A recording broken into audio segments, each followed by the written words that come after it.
Right, Lamer TV. Meron naman po tayong open na unboxing pala ang ating in-order. Tara, samahan niyo ako mga kabalangga. Start na natin. Wala nang intro. Diretso na.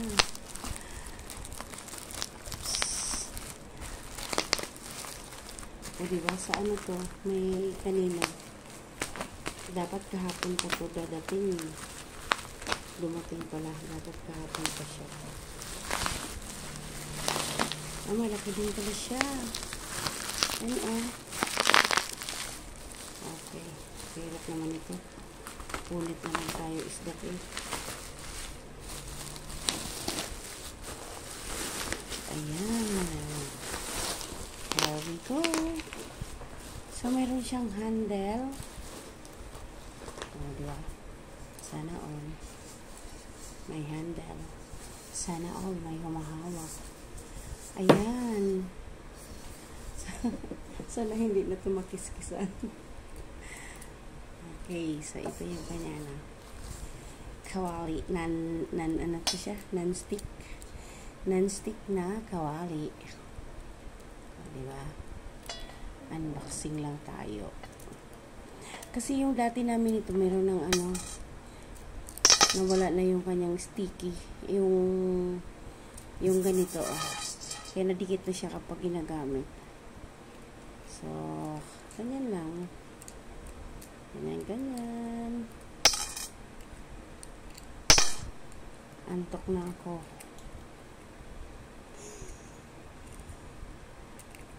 Sino kaya yan? Tama na siya. Yan. So, ganun lang siya. Okay, ganun lang siya. So, pasok dito. Kita pa ba? Ay!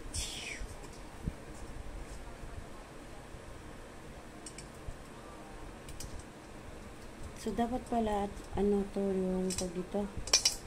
So, ayan, napasok na.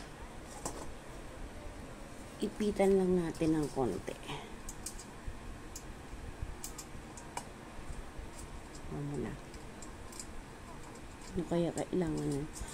So, yan. Nagawa na. I did it. Another one.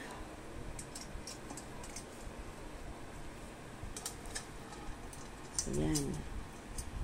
Magluluto kami bukas ng itlog. Kala mo kung ano lulutuin, itlog lang wala. Luto kami bukas ng itlog. Masubukan na siya. So, medyo malalim siya mga kabalangga yan. Yung isa kasi medyo mababaw lang yun eh. Mababaw lang na dahilan. Yan. So, bukas. Ops, ang hirap. Ikot-ikot lang muna natin. Bukas na lang natin to aayusin. So, ayan. Nagawa na. Charan. May bago na naman kami. Non-stick na kawali. Mura lang. 38 pesos. 38 pitot lang. 3 at saka 8 pitot. Ayan. DMR TV po. Bye. See you around mga kapalangga. Salamat.